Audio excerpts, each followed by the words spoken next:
ओम शांति पाल भाई। ओम शांति। आज की मुरली रिवाइज करते खास।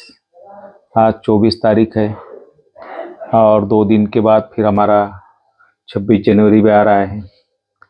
तो बाबा ने भी हमें खास आज पूरा आत्माभिमानी के ऊपर पूरी मुरली चलाई है कि कैसे आत्मा भाई भाई समझ के, जब तक आत्मा भाई भाई नहीं समझोगे तब तक आप ये विकारों से मुक्त नहीं हो सकते। बाबा ने खास ये बात को आज अंडरलाइन किया है।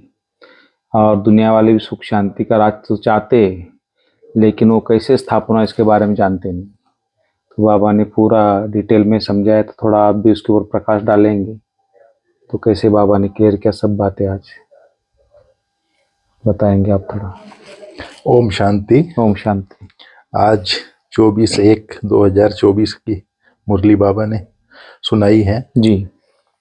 आज बाबा ने मुख्य रूप से कहा, जो मुरली की हेडिंग है जी। बाबा ने कहा, मीठे बच्चे आत्माभिमानी बनने की प्रैक्टिस करो तो विकारी ख्यालात उड़ जाएंगे, बाप की याद रहेगी, बराबर, और आत्मा सतो प्रधान बन जाएगी। बराबर। तो आत्म अभिमानी, तो इसका जैसे हम इस देह में हैं और आत्मा को भूले हुए हैं, तो हम देह अभिमानी हैं।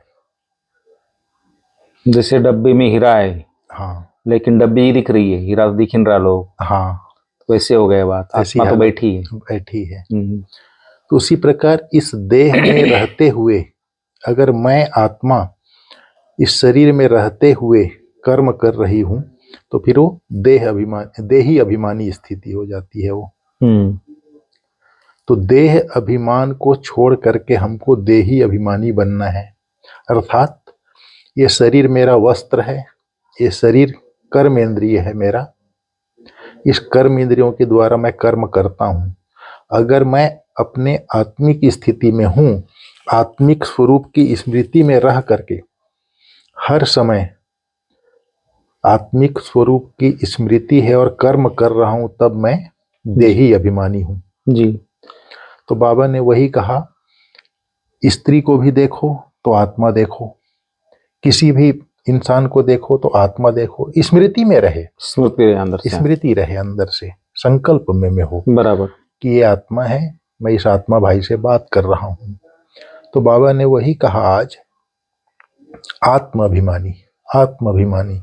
इस शरीर में जब हम रहते हैं तब तो देही अभिमानी है, बराबर। लेकिन इस शरीर से दूर जब शिव बाबा आकर के ज्ञान देते हैं, आप एक शरीर नहीं हो, आप एक आत्मा हो जी, और आपका घर परम धाम है। तो जब हम परम धाम में अपने स्वरूप को और बाप के स्वरूप को जी देखते हैं, तो बहुत तीव्र गति से हमारी आत्म अभिमानी स्थिति बनती जाती है। बराबर।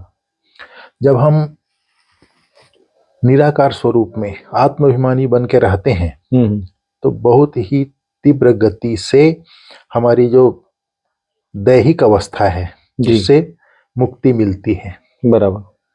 जब परम धाम घर में आत्माभिमानी स्वरूप में रहते हैं, तो परमात्मा के संग का रंग लगता है। तो हमारे जो देह में रहते हुए जो विकारी ख्यालात आते हैं, विकारी ख्यालात माना इस शरीर के भान में जब होते हैं, तो विकारी ख्यालात माना काम का ख्याल आता है, काम विकार का ख्याल आता है, कभी लोभ मोह का आ जाता है, क्रोध का ख्याल आता है, देह के भान में आने से क्रोध आता है। क्रोध का ख्याल तो ऑटोमेटिक आ जाता है, क्रोध कई बार उस ख्याल, बाकी लोभ मोह का ख्याल चल सकता है। हाँ, लोभ का, मोह का, अहंकार का, ये सब ख्यालात आते रहते हैं।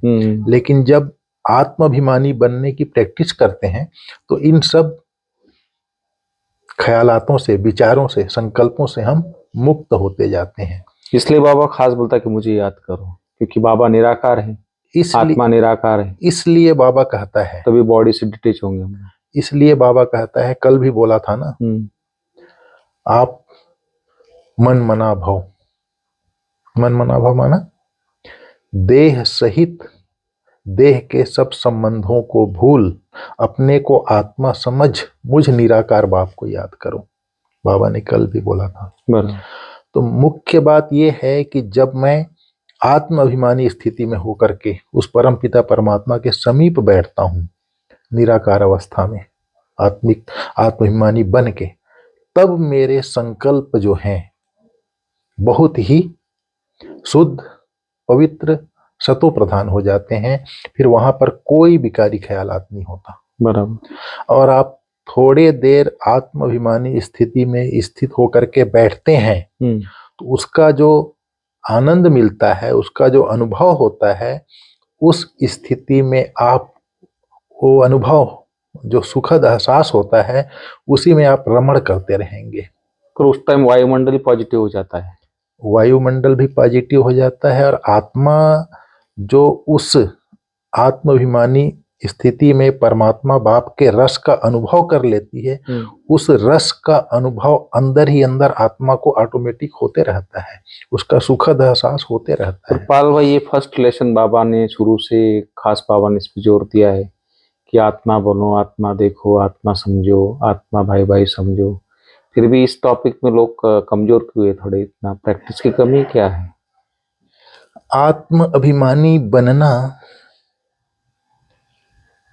बात उसमें दोनों बातें हैं। जैसे आज बाबा ने कहा ना, लोग आते हैं और उनका भाग्य में नहीं होता ज्ञान सुनने का, थोड़े सुनते हैं चले जाते हैं। और आप भाग्यशाली बच्चे हो जो आपको ज्ञान सुनने का, परमात्मा पिता से ज्ञान सुनने का भाग्य मिल रहा है। तो ये अभ्यास जो है क्रमशः धीरे धीरे धीरे धीरे बढ़ता जाता है। अच्छा। और इसके लिए लगन लगानी पड़ती है। लगन चाहिए, लगन चाहिए, लगन में अगन है। ये तो कई लोग बोलते भाई पुरुषार्थ में होगा तो ड्रामा में हम पुरुषार्थ कर लेंगे। सुना, अगर हम तो बहुत कोशिश करते, हम याद कर ही नहीं पाते बाबा को, हो ही नहीं पाता हमसे, तो ये पूरा ड्रामा में नहीं होगा। तो ऐसे भी कई सोच के छोड़ देते, दिल सकत हो जाता। नहीं, ऐसी बात नहीं है। ड्रामा जो है करके लोग बैठ जाते हैं। हमने भी देखा है कई लोगों को, ड्रामा में होगा तो कर लेंगे। लेकिन ड्रामा में बाबा कहता है एक गिलास पानी भी पीना है तो आपको उस गिलास पानी उठा के पीना ही पड़ेगा, मतलब करना ही पड़ेगा पुरुषार्थ। जैसे आपका मैं उदाहरण देखता हूँ और कई लोगों को सुनाता भी हूँ। जैसे आप पहले कहते थे कि मेरे को मुरली क्लास में जाता हूँ तो नींद आती है जी, आप यही काउंटर में, डायमंड हाउस के काउंटर में बैठ के मुरली सुनते थे। बराबर। फिर आपको अनेक जो पुरुषार्थी आत्माएं हैं उनका संग किया आपने जी, उन लोगों ने आपको प्रेरणा दी जी। फिर आप क्लास में जाना शुरू किए, बराबर, कंटिन्यूअस जी। फिर आप जाके क्लास में बैठे एक निश्चित स्थान पर जी। थोड़े दिन नींद आई जी, उसके बाद आपका नींद चला गया, हाँ, भाग गया। दृढ़ता से आपने क्लास में जाना शुरू किया, बराबर, नींद गायब हो गई, नींद जितना। उसके बाद देखिए आप कंटिन्यूअस आप सालों से मुरली क्लास में जाना शुरू कर दिए। बराबर। उसके बाद अब क्या हुआ, आपकी जब ज्ञान योग की लगन देख करके जी, जो योग में बैठाने वाला भाई है डायमंड हॉल में जी, उसने आपको आमंत्रित किया कि भाई आप ऊपर आके स्टेज में योग कराओ। बराबर। तो आपने जो लगन लगाया जी, तो नींद भी चली गई जी, क्लास में कंटिन्यूअस जाना भी शुरू हुआ। आपके ज्ञान योग की लगन देख के सामने वाला व्यक्ति बोला कि आप आइए ऊपर स्टेज में बैठ के योग कराइए, बोला जी। अब आप रोज मुरली चिंतन कर रहे हैं, मनन कर रहे हैं।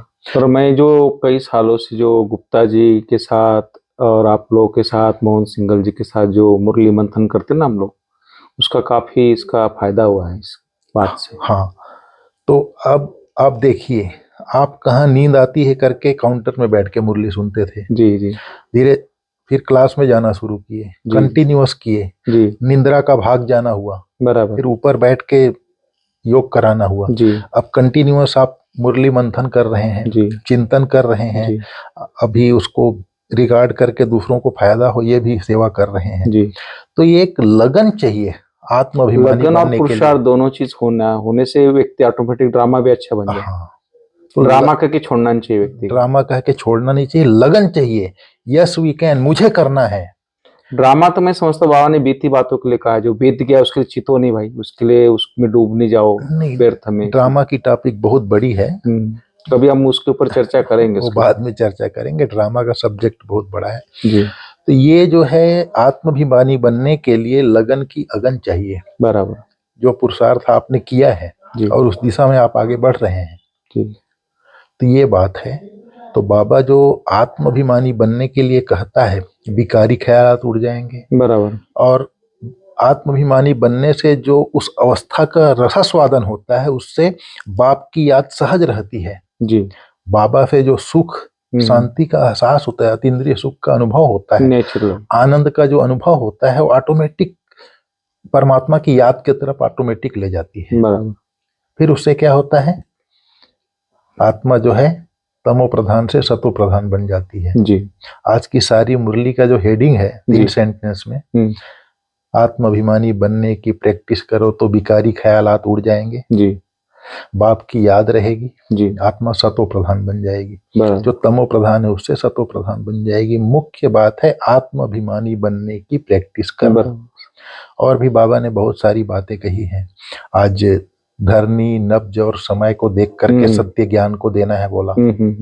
धरनी देखो, नब्ज देखो, समय देखो। नहीं, मैं भी देखता हूँ जो जो किसान होता है पढ़ा लिखा नहीं होता है, अनपढ़ होता है, कई बार उसने माना 2 क्लास भी नहीं पढ़ा होता है, लेकिन वो धरने को देख के बीज डालता है। बिल्कुल सुना, जब वो उसको लगता है ये धरनी अभी उपजाऊ हो गई है, तभी वो बीज डाले, तभी वो फलीभूत होगा बीज। बिल्कुल। तो बाबा भी वही मुझे लगता है। किसान जो है खेतों में हल चलाता है जी 1 बार चलाता है, 2 बार चलाता है, जी 3 बार चलाता है, 4 बार चलाता है, उसको लगता है कि अब तो बहुत अच्छा हो गया, जी जी। धरनी फल लायक हो उसको गई। मुलायम भी करता था। हाँ, तब फिर उसमें बीज डालता है, जी, खाद डालता है, पानी डालता तब वो है, फलीभूत होता है। फलीभूत होता है। लेकिन बाबा ने कहा उसके लिए, सत्य ज्ञान को देने के लिए सत्यता की, निर्भयता की शक्ति चाहिए। बराबर।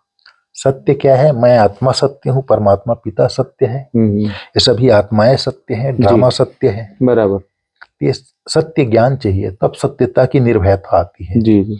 फिर आज बाबा ने लास्ट में स्लोगन में बोला, मेरा मेरा कहना माना, छोटी बात को बड़ी बड़ी बना, बना, और तेरा कहना माना, बड़ी बात भी छोटी। पहाड़ जैसी बात को रुई बना देना। हाँ सही। तो ये जो हम लोग मेरा है करते हैं ना, उसी में उलझे रहते हैं, उसी में उलझ जाते हैं, वो भारी हो जाता है, फिर राई का पहाड़ बन जाता है।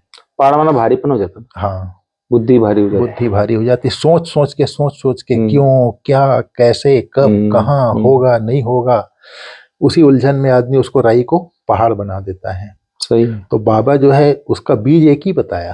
आज की मुरली की जो हेडिंग है, आत्माभिमानी बनो। जी। जैसे बिंदु आत्मा है, वैसे आत्माभिमानी बन जाओ, उस परमात्मा पिता की याद में रहो, सारी चीजें खत्म। चलो ठीक है, बहुत बहुत थैंक यू। तो इस पे लग जाना चाहिए आपने सबको। ओम शांति। धन्यवाद। ओम शांति। माइक का थोड़ा